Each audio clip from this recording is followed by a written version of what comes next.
Hey guys, and welcome back to the INSITE channel. Today in the Crosshairs, we have Dinko, one of the most revered play-by-play commentators in the world, has finally found a home in a duo with Moses, and has been just progressing in so many different ways in the last year. It's very cool to see you from 2021 to 2022, like shoot up the ranks in that way.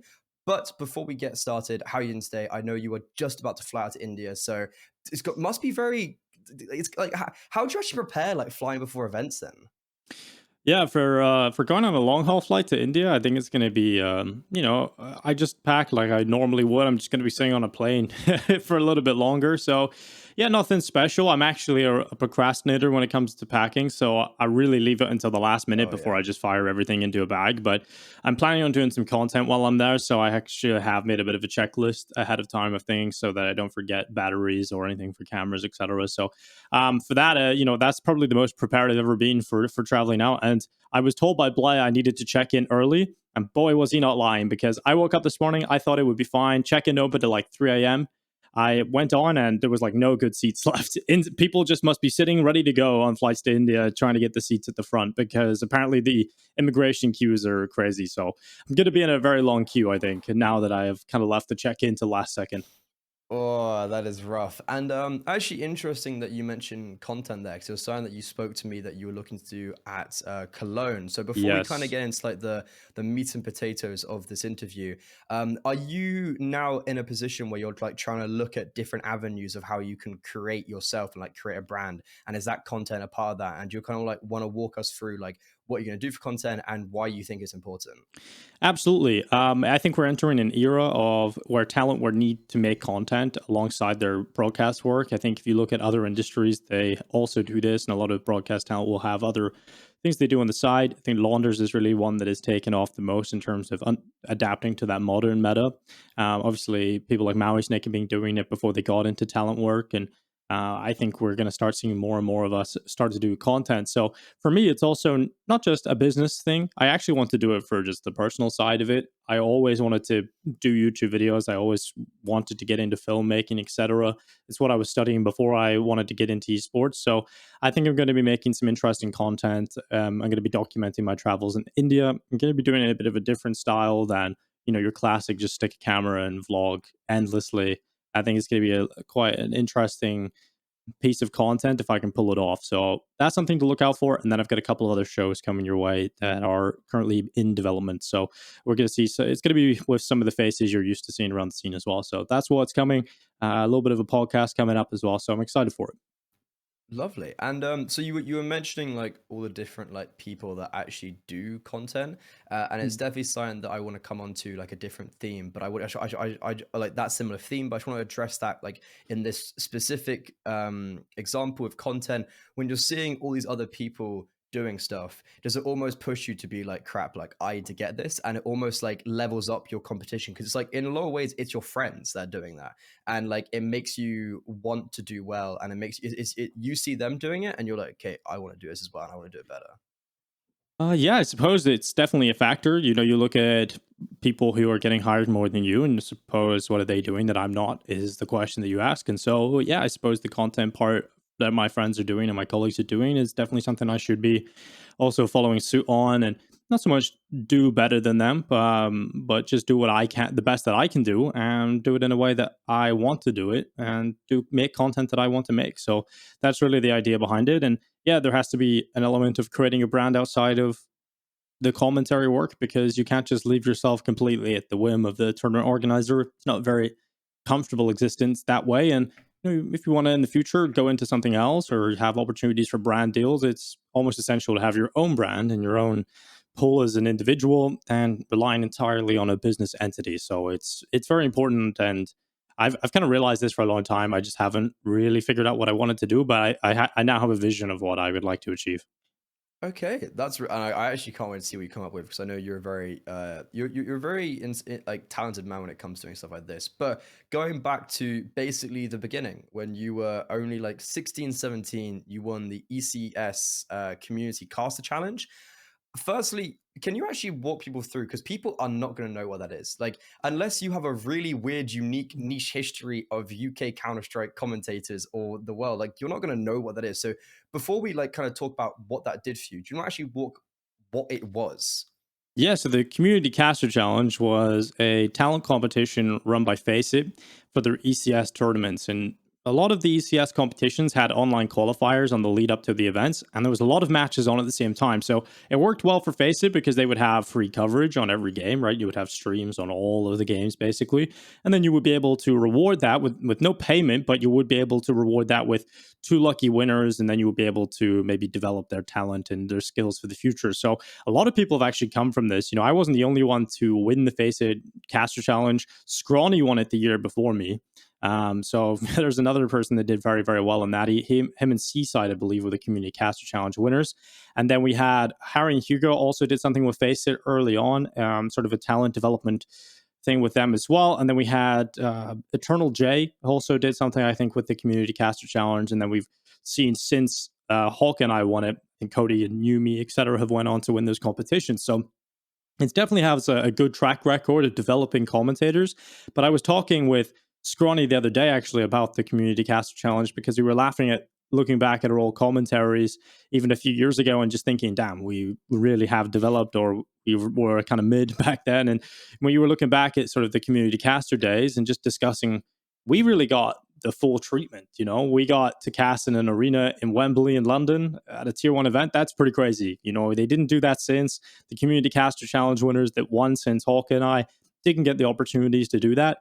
And so I feel very privileged and lucky to be able to have done that. And I feel like it's just that moment at the start of your career, which, you know, you need a little bit of luck and you also need to take those opportunities and really run with them. And I got that bit of luck at the start of my career, which really helped me propel forward. Yeah, so like because it's a very interesting and unique place where you found yourself in when you won that. Like your career literally went from 0 to 100. Firstly, was that even anything you expected? Because I kind of want to reiterate the point as well. Like you were 16, 17, right, at this Yeah. time. Like I'm guessing still at school. Like Yes. and like and from that as well in the same year you ended up traveling a lot. So like what was the original idea when you started getting into casting? And then when it all popped off, like how did you deal with that? Yeah, so the problem with the caster challenge winning was I thought it was going to take off right away, and it didn't really Okay. go 0 to 100. It went more 0 to 30, I think. You know, it was definitely a bump forward and it gave you a lot of credibility so that anybody who was sort of at your level at that time, I kind of beat them out with my experience. And so I was able to get events over pretty much everybody that was my competitor at the time because I just had work at a tier 1 event. I'd done an arena game. Of course, that's going to allow me to do more and more events and have more credibility. But it didn't propel me forward to getting the DreamHack tournaments. It didn't propel me towards the B streams of VSL events right away. That all took a big grind still, but it did allow me to win a lot of hiring wars or battles against my competitors at the time to get gigs with smaller tournaments online, etc. Which, you know, when you build up a body of work there and you develop your skills, then you get the opportunities down the line to do other things. So I would say that is the main factor of that. And you know, when looking back at school, definitely was tough at that point because I did the Face It Challenge in the summer. I did the ECS Caster Challenge in the summer, and then I went back to school and then I was hired for the Face It R minors as well. And then at that point, you know, we started to develop a Maltese client in Supernova. They're Quickfire at the time, now Eden Esports.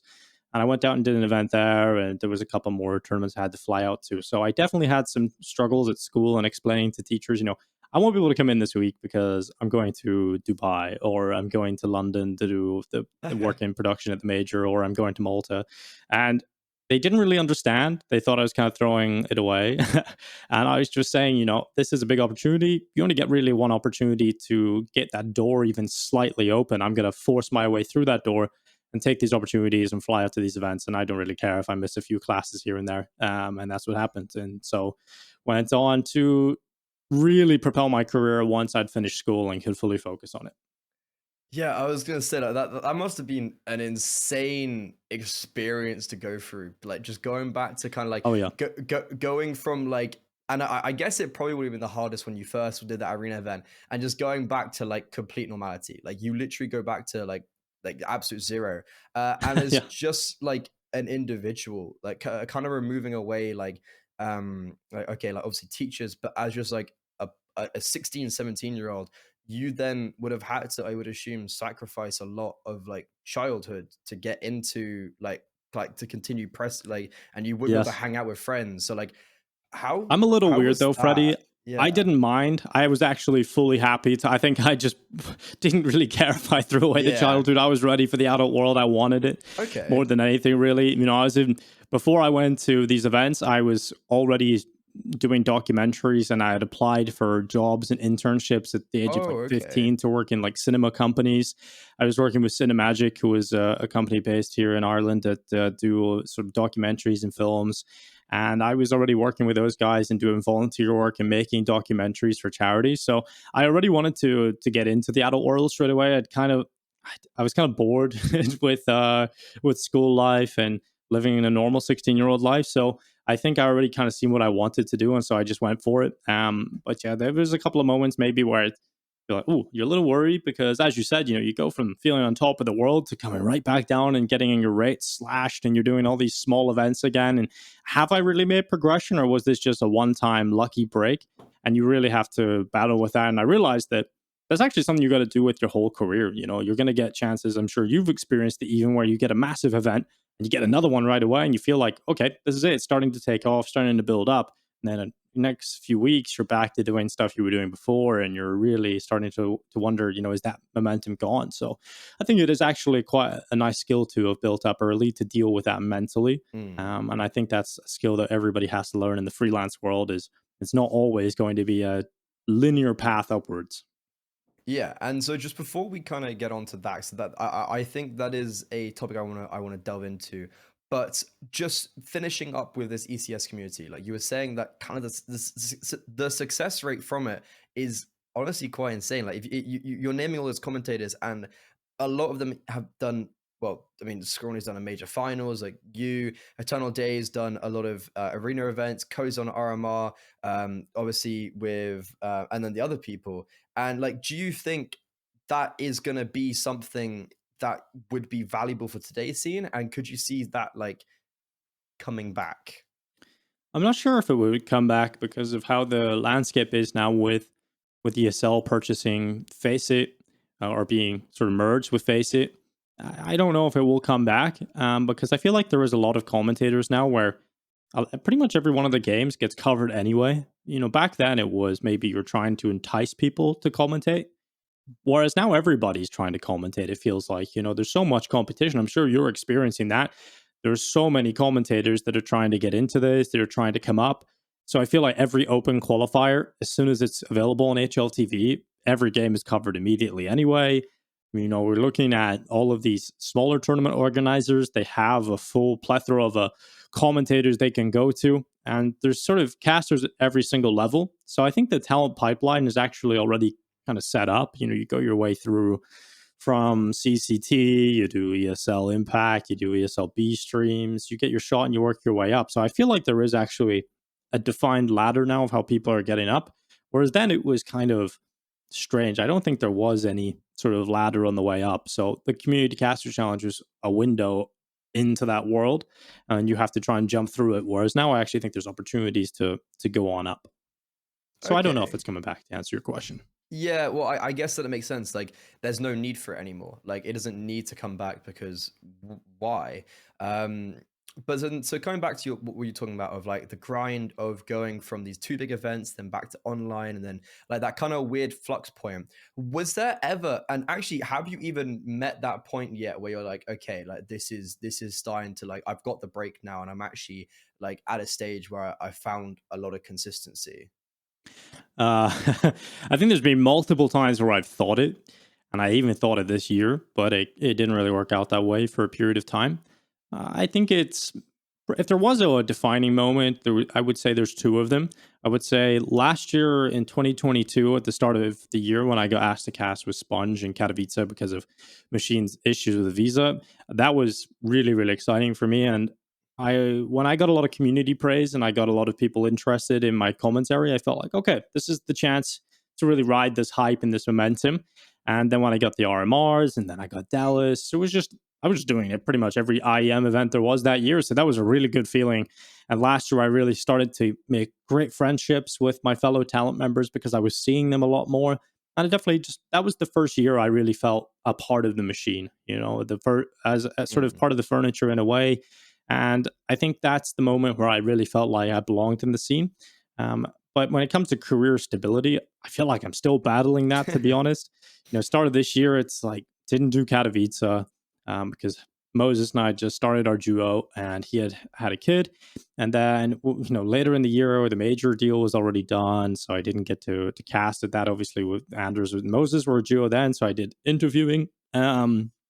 At the RMRs, I was casting with Hawka and Lucy, so I wasn't casting with Moses there. And then finally, Dallas comes around, and I get to cast that with Moses. But it's been 2 months since we commentated together for one reason or another. Some things you just can't control. Some things are completely out of control of the commentators, and that's why you've seen Jason as an analyst. But we are absolutely committed towards making this duo work, and you will be seeing us in the coming months towards the end of the year. But yeah, there was a period of time where maybe last year was the most comfortable for me, and it's a little shaky at times now. But I'm positive about the future, and I hope that one day I will be able to feel somewhat stable. But I doubt it with the amount of competition that we have.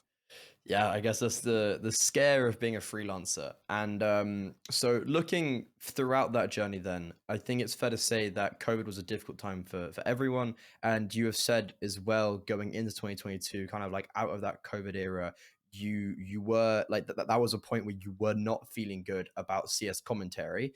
Um, do you want to kind of explain why first? Like that whole Yeah. like COVID era, what were maybe the reasons why you weren't feeling good, and what were other options you were like looking at?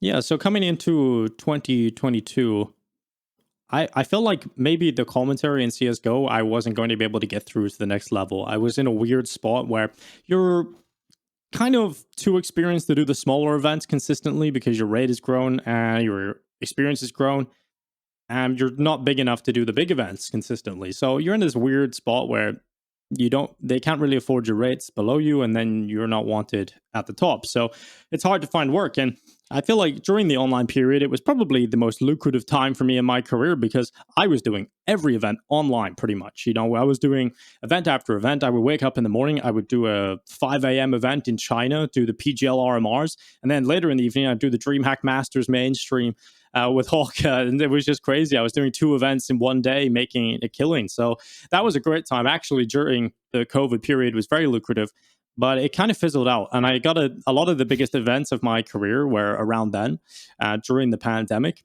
So that was a great time for me. But then towards the end, I was realizing Hawk and I aren't getting hired as we return to land. We're not getting these gigs. We got Cologne, but we got the Cologne B stream, but we didn't get anything after that. We had gotten a shot at doing a mainstream at DreamHack Masters online, but nothing else came from that, and it didn't look like we were really going to get hired for anything. And even the sort of ESL challengers, they were hiring the likes of Vince and Blood at the start of the year in 2021 as a commentary duo instead of Hawk and I.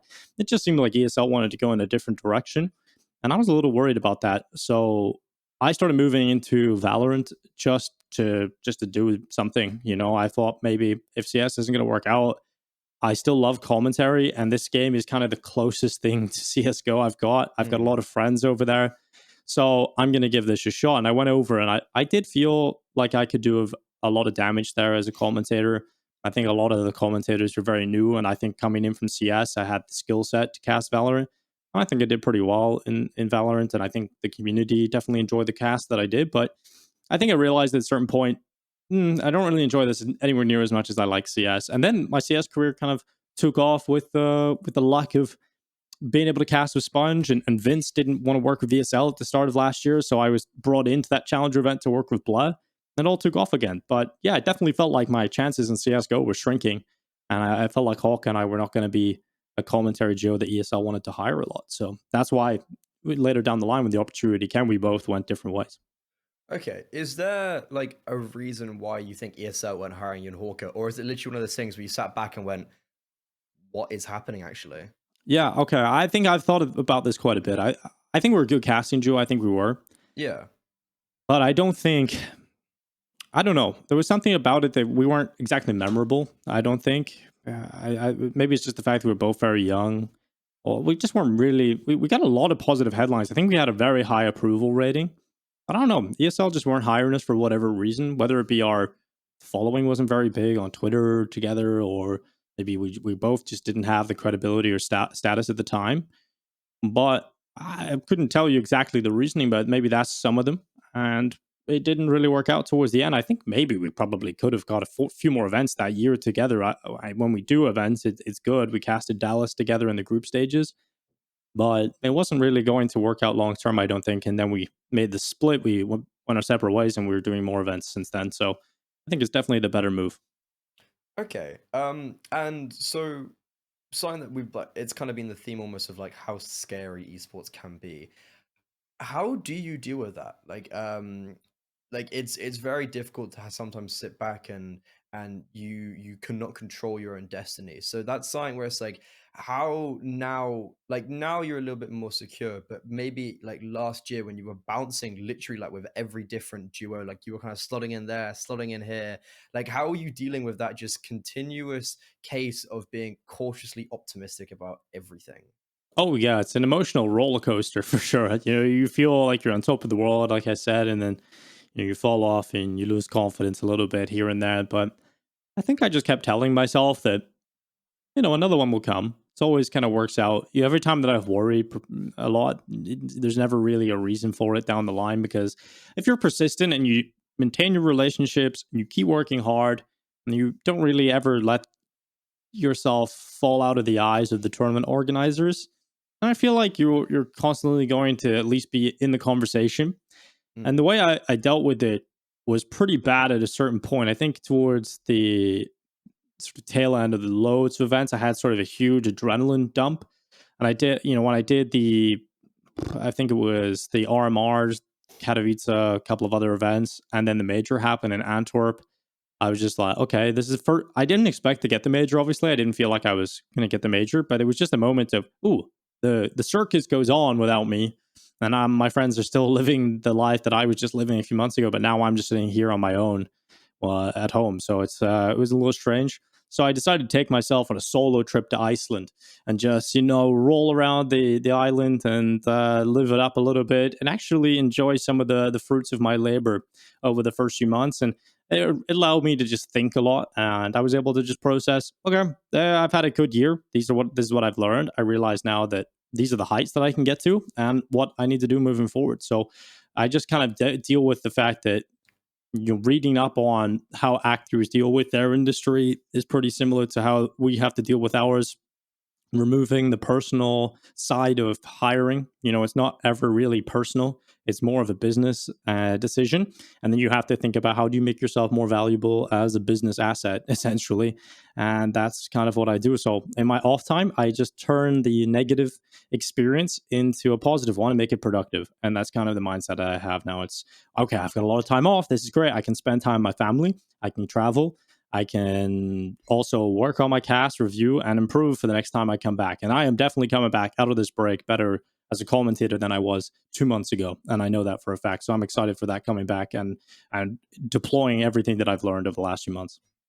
Okay, wow, yeah, that's actually a really I didn't really like that's a really interesting point to make of like the whole just going, okay, I need to change location, I need to change environment and allow myself to open up basically and rethink.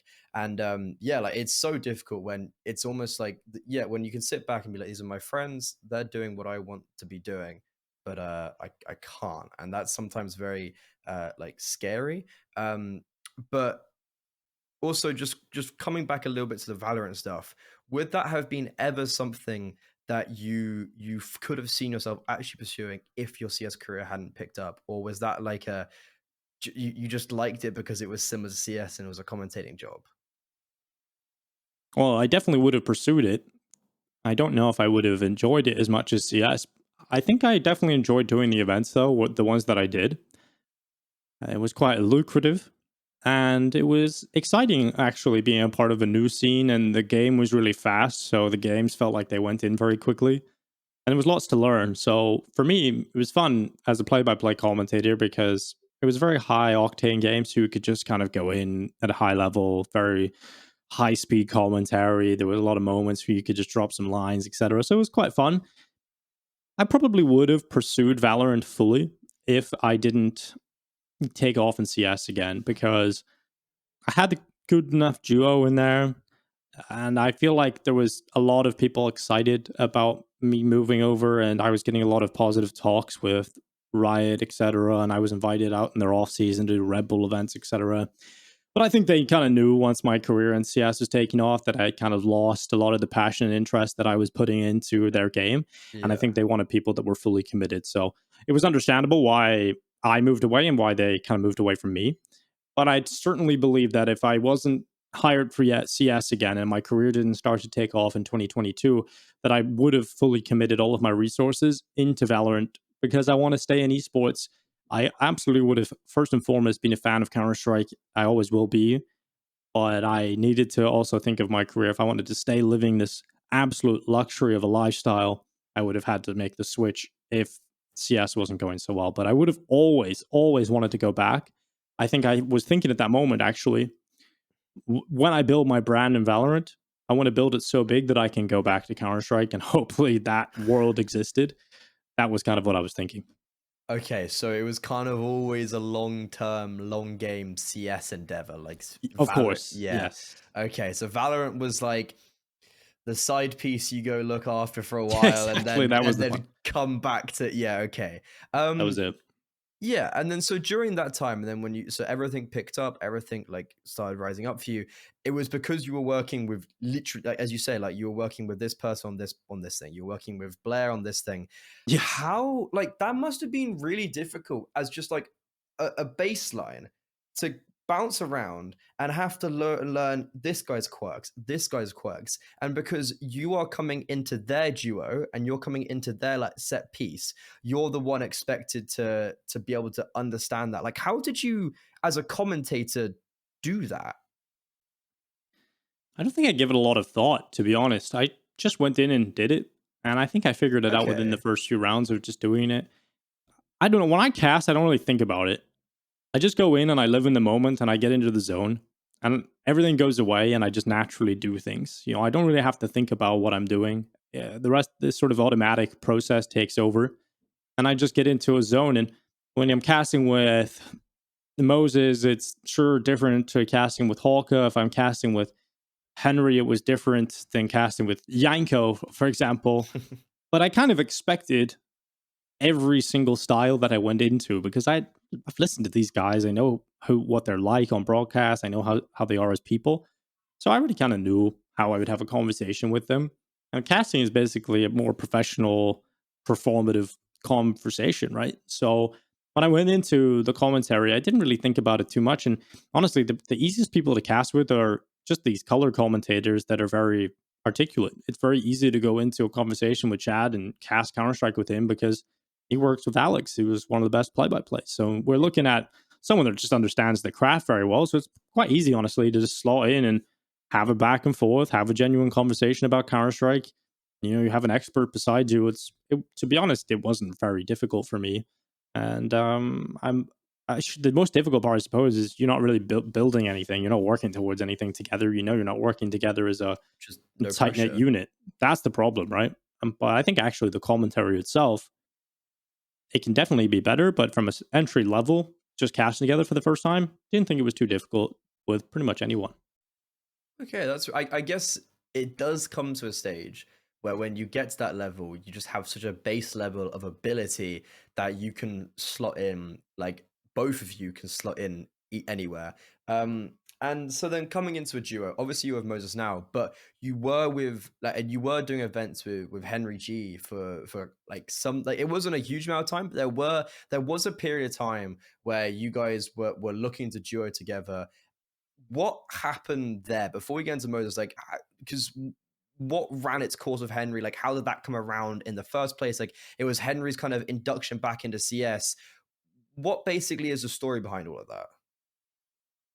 So when Henry came back, I was very excited because when he made the announcement, I think I was the most obvious commentator to go with at the time. Yeah.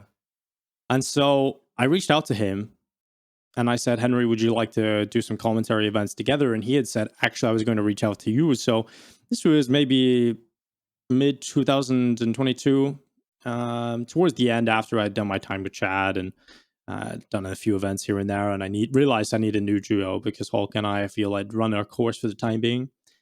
So I reached out to Henry and, just seeing what's up. And we decided we're going to do a few events together. And we did do pretty good together, actually. I thought we were really fun. Those casts were really fun. Henry is a very, very funny guy and obviously one of the best commentators to ever do it. So it was a real pleasure to share the microphone with him.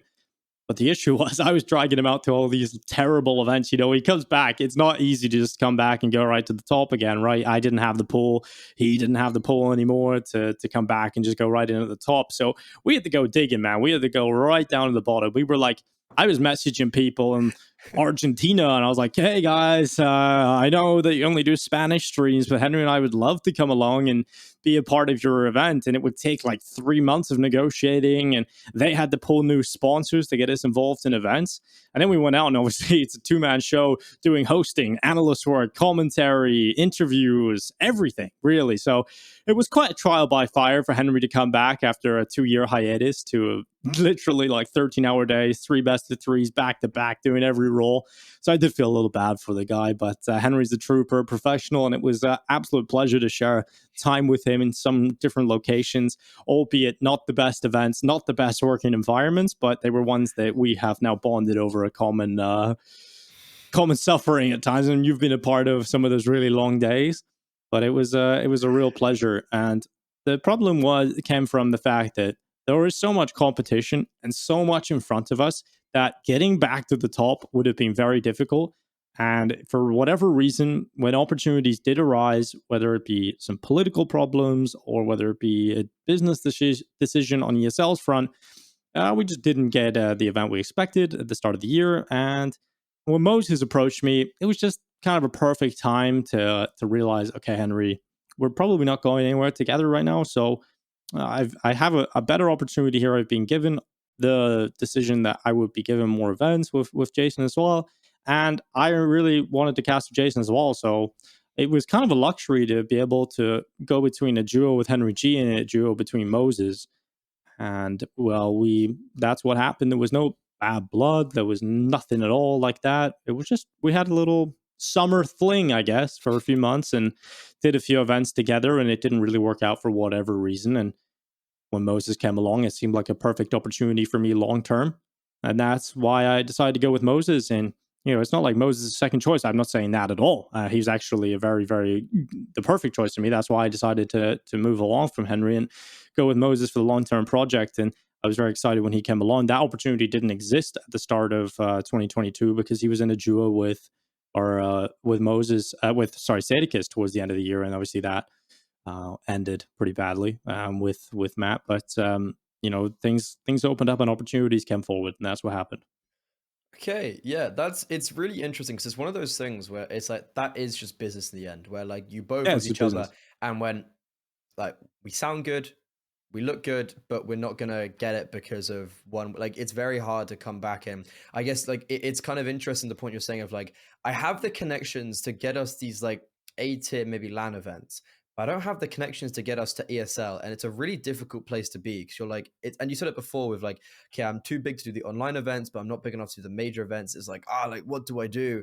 And yeah, that is a very interesting thing. And I guess with that, like with Moses now, kind of what are a difference you see with Moses compared to other color casters that you two together are going to be able to progress? And what is also like your aim maybe going into CS2 with this duo? I think Jason is really talented at so many different things. I think throughout the years, everybody knows him as sort of the Swiss Army knife of Counter-Strike. He's done it all, right? He's been an Yeah. analyst, color commentator for years. He's been a professional player throughout his career, and he's even done a little bit of desk hosting. I believe he did maybe desk hosting in Istanbul at a Blast event, I recall. So he's done everything, and he's very talented overall as a broadcast tool, O-tool, shall we say. And I think he's very, very talented overall. And one thing that I think is very different from him, and I think Henry's good at this too, is good at play by play. in certain moments. So I think it's very good to rest the play-by-play's voice at a certain point, not just for the play-by-play's sake, but for the viewers. You don't want to have listening fatigue to the play-by-play. So, an eco round or a round that's not really that important early in the game, give it to Moses and he'll send it home with a play-by-play. He's got great energy. He's good crowd work. He's a model professional.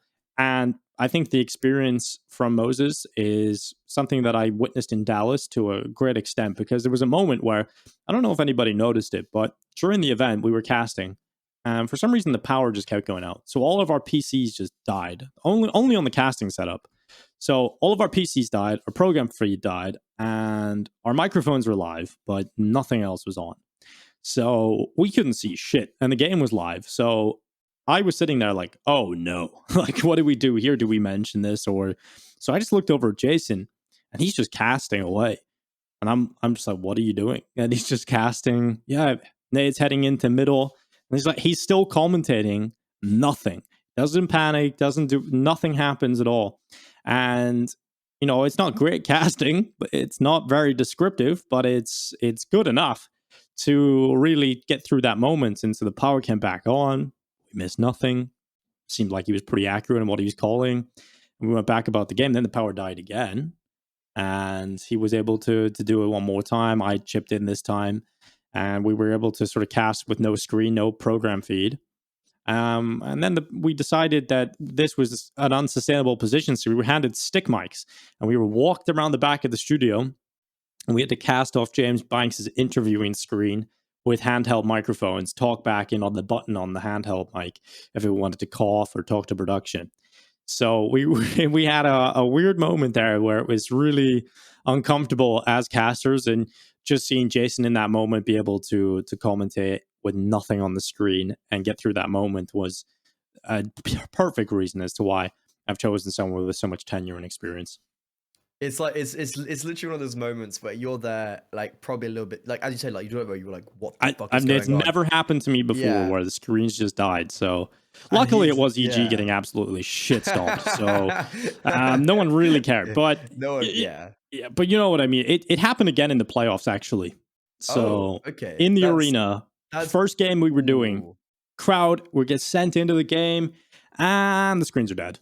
And we just that was a worrying one when the crowd was in the arena and the screen was dead. Could you kind of like peer around and like look at the main? No, because we weren't in the arena, so we were in a room separate. So we had nothing we could go off, So it was a tough one. But that's where the job. That's where you make your money. And Jason did a fantastic job, and that was a great moment that I gained even more respect for him in that moment.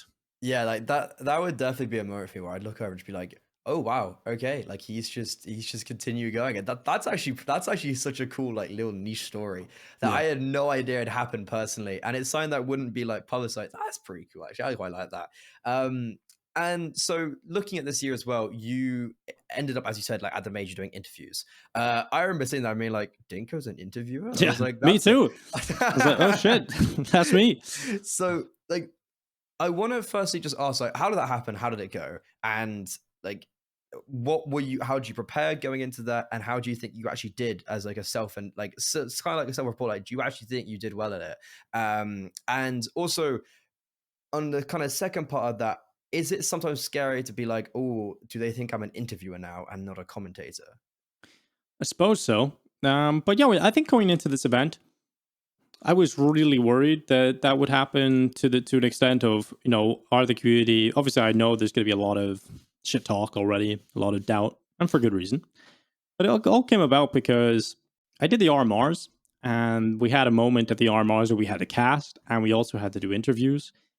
And sometimes at the same time, you'd be dragged off a cast, and you're now going to interview of a game you haven't seen yet. So it's quite a compromised setup that Blast had in the RMRs, but it was a challenge, and one that I definitely took to pretty well, I believe. So I would do play-by-play casting. I would also host our little desk of 3. And then in the middle of a game, sometimes I would be taken off because there wouldn't be enough talents in the studio at the time or whatever. And then I would have to go and do an interview, sometimes a looser interview of a game that I hadn't seen, which was the Magic's clip that had circulated. I hadn't actually seen the game, so I couldn't ask anything specific, etc. So I leaned into, more into the future for his first team spirit. And, he's despondent. He's a young guy who didn't really want to talk. So it all came about after the RMRs when I feel like I did a pretty good job overall. And I messaged the Blast guys and I said to them, it was a great pleasure to be a part of your event. If there's any way I can get involved in the Blast circuit going forward, obviously love to do that. And I got a follow-up email offering me the major as an interviewer. Was not expected, didn't ask for the major, knew the talent team was locked in. Absolutely zero expectations to be involved in any capacity at that major. But hell was I happy to at least have had an Yeah. opportunity to be a part of the last CSGO Major, right? So I replied, it was originally for the challengers and the legend stage only. So I replied, said, yes, absolutely, that would be awesome. Definitely had a moment to consider it. Looking at my business, is this a good idea to go in as an interviewer? Then I realized, well, screw it, just do it. Just It's a jump in the major. deep end, and it's the major, it's the last one for CSGO. Be a part of it, be the interviewer, take on a different role and challenge yourself. So I went into it knowing that I was not an interviewer. It is not a skill that I have refined over the years or even thought about, to be honest. So I knew that I would have to do a little bit of preparation and work, and I was not going to be at the level of other interviewers that obviously focus on their main skill of being an interviewer. So I definitely realized there would be some weaknesses there. And obviously, Richard had done a stream. I had seen that, obviously saying that there would be people who doubted me and gave me a lot of criticism, etc.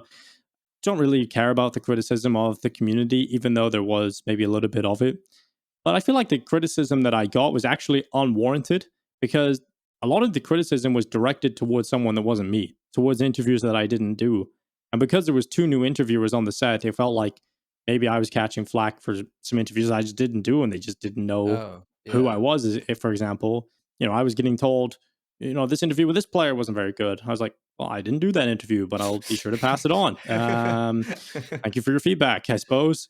Yeah. So yeah, that happened, and there was definitely some confusion. In fact, there was so much confusion that actually was an article written by the Esports, I believe, who even named me for doing one of these interviews that I didn't even do. So that got changed, but there was a period of time Oh. where, yeah, I was getting unwarranted criticism, I believe. I'm not going to say I was a great interviewer.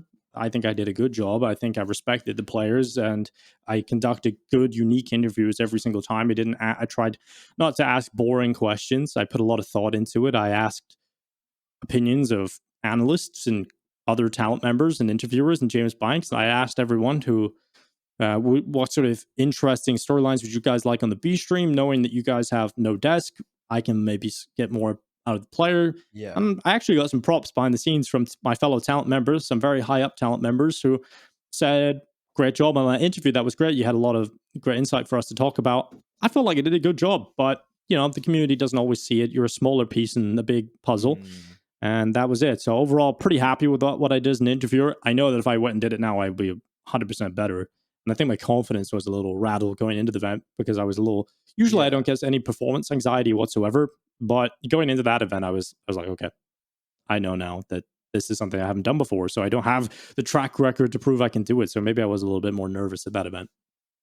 I mean, understandably so. Like, I think it'd be like, okay, I'm on the big stage doing something I haven't done before. But just out of interest, like you're saying you prepared. Obviously, you were saying like, okay, it's going to be like a very different way of preparing than the other interviews because it's your first time. How did you prepare? Were you like messaging the likes of James and all them lot and being like, okay, like, what should I do? And how did you uniquely prepare for this event? I did prepare, obviously, quite intensely. I suppose I learned more on traditional interviewing techniques from sports, and I listened to interviews done by some of the best interviewers in our scene, whether it be Richard, Duncan, James, of course, OJ. I listened back Freya's interviews. I've always been a big fan of and shocked. So I went back through some esports interviewers. You can obviously learn how sports interviewers do it, but you realize that when you're dealing with esports players, their responses are a little different. They're not as media trained or they're not as outgoing in their personality. So there's a lot to learn in terms of how do you react when someone gives you a deadpan question or a deadpan answer rather. And I suppose that's something that I prepared for. And I prepared for how to do lead ups to questions, how to follow up from questions. And you just really prepare reading through all of the players' previous interviews, everything that they've done on lead up to the event. So you're not asking the same thing. Or if an answer was given in a previous interview and you want to know a little bit more about that, I went in on that and talked with the analyst before the games and got sort of the story they were wanting to set up and tried to figure out a way how I could maybe facilitate that even further and add to it. So that was really the preparation that I did going into the event. And I realize now when I look back on the event, the things I can work on weren't even the technicals or the questions, which I put a lot of focus into. What I could have done better was body language a little better, more varied throws, coming to me a little stronger, things like that. And that's just something I haven't experienced in the show and Yeah, something you can exactly. not really practice too much until you're there in the moment. So that's really what I did for preparation for the event. I probably won't be doing interviews anytime soon as an interviewer, that being my main role, Okay. but I will be doing interviews, whether it be content or on a pro league broadcast or just small interviews on casts or whatever. I'm definitely going to do that, but I'm not going to be pursuing being an interviewer. Okay, so would this be more of a case of like you kind of saw it was fun and you want to do it, but not to the like lengths of going as an interviewer? Is it kind of that like idea? Yes, exactly. It was Yeah. fun, but it was not something that I wanted to pursue for a long time. I think the Okay, best yeah. role on the broadcast for me is being a caster. It is the most fun, in my opinion. It's the most fulfilling, and it's probably the best role on the broadcast. So for me, Yeah. definitely want to be a play by play commentator, and that's what I'll put all my energy and focus into. Okay. And kind of coming towards somewhat of an end here.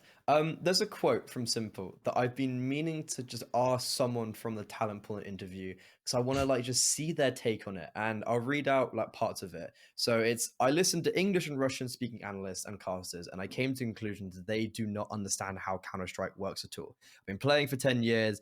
They did the same for 20 years or studied the game, but they still don't know how FPS games work. Dot, dot, dot. But understanding how a person thinks and makes a decision is fundamental to me. When you can outplay your opponent using your mind is key. And like that's a pretty bold statement to make. And I feel like that I remember when it came out and everyone was like, whoa, and then it just disappeared. And I just want to get your take on that. Like, obviously, you are not like a color caster, but you're still obviously someone who understands the game at extreme lengths. And then comparing it to the other people around you, why do you think he says something like this? And do you think he actually has anything grounds to it? And do you think it's just him being maybe, if anything, a bit of a dick? Well, it's quite a broad statement. There's a lot to unpack. And I would say that I am not the person to ask about this specifically because I'm a play by play commentator, as you mentioned. Yeah. But I will say this, and my opinion on the matter is if you're saying that people like Maniac, Yanko, Maui, Moses, Sponge don't know anything about Counter Strike, it's just wrong. And even himself, he would admit that that is wrong.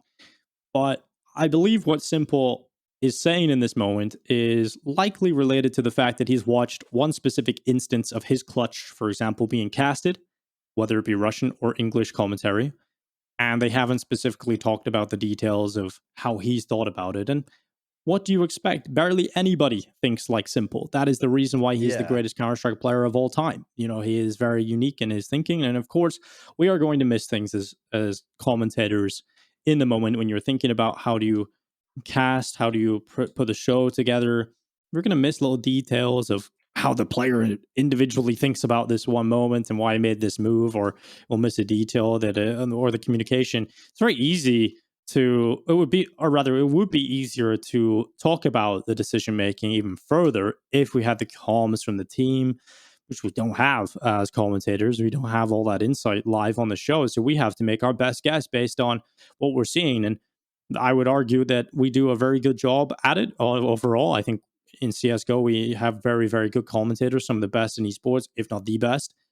So I would say that I disagree with the fact that we don't know what we're talking about overall as talent members. I think that is just wrong.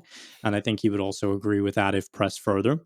But I would agree that there is certainly something to what he is saying. And I would be very open to hear more from him in terms of what he means by it and what he sees the broadcast could improve on, because I think everybody here in the talent scene, would be very willing and open to that improvement and that feedback from the greatest player we've ever seen. So absolutely got to take something from it, but I don't agree with it overall. Yeah. I think like the feedback's always like, especially from players, like feedback is good, but when it's just you're bad, it's like, well, sick. Okay. Like that's not helpful. Actual feedback Yes. is helpful. And I do think Yeah. Simple maybe gets caught as sometimes he is the greatest player. He doesn't, English is not his first language. And so when he's Yeah. doing interviews, everybody is going to look for that bait, clickbait, or that Yeah. quote. Exactly. there's maybe more context that led up to it. You'd have to talk to Simple more about it on that topic, and I don't think he has since, right? So I don't really care or worry about it too much. We're doing the best we can as commentators. I think we do a pretty good damn job, and obviously we would be open to feedback from Simple and the players if there is any that we can improve on. I'm sure everybody would be open to listen. Yeah, like to be honest, the article itself is very weird. It literally says on mentality, and then there's the quote, and it's like, Yeah, okay, like it's I like, take those yeah. kind of quotes with a pinch of salt. Yeah, 100%. And I think coming towards an end here, and I think it's maybe like kind of where I want to leave it off. You have mentioned in two ways your not involvement with traditional sports, but a lot of your inspiration looking at traditional sports and also making a brand of yourself is sign that you are wanting to kind of start now. Is esports the end? Like, are you looking elsewhere potentially as like a kind of after you deal with all this stuff, moving into traditional sport and yeah, like that seems where you've taken a lot of inspiration from. Is that somewhere you want to settle? Well, I haven't thought about it much, to be honest. I think it's something in the back of my head, perhaps, but I'm full focused on esports at the moment, and I have so much I want to achieve in esports and esports commentary and Counter Strike, and that is my main focus right now. And I have to achieve in this before I can achieve elsewhere. If you talk to me in years to come and I've accomplished my main goals, I've casted major finals, I've casted majors, and I've casted big events over and over again, and I feel like I've done what I want to do in Counter Strike, and I have a large enough brand and I have an interest in moving somewhere else, I definitely will leave that door open, but it's not something that I'm considering at the moment. I'm fully focused on esports at this moment in time, and we'll see where this industry goes. I want to be a part of building this. There might not even be a reason to go into traditional sports, Yeah. right? Because I look at the UFC, for example. Before Dana White purchased that company, they were still doing fights. They were still at a big fan base, but it was able to go to the next level when someone came in and gave it more structure and gave it a sort of machine-like feature. So I feel like esports, in particular Counter Strike, is its own entity away from esports. To be honest, I think it's transcended. So I feel like we're moving into more of a professional era now, and with CS2, who knows where this can go? This might just be so big that I can live off this for a long time, and maybe this can be such a big industry that I can do other things within it, and I might not need to move into greener pastures, shall we say? So I'm just excited to build this industry and be a part of it as it grows, and I'm very excited to see where it can go because I think it has a lot of potential, and especially Counter Strike as an esport, I think is one of the greatest and one of the games that can just grow to an incredible level coming into CS2. Wow, awesome. It's been an absolute pleasure having you on, Dinko. I wish you the best of luck in India and everything that is upcoming with you and Moses and everything that's like in CS2. Thank you so much for coming on, and I hope you have enjoyed. And also for everyone else at home, thank you so much for listening, and I'll make sure to see you next week for another interview on the INSITE channel.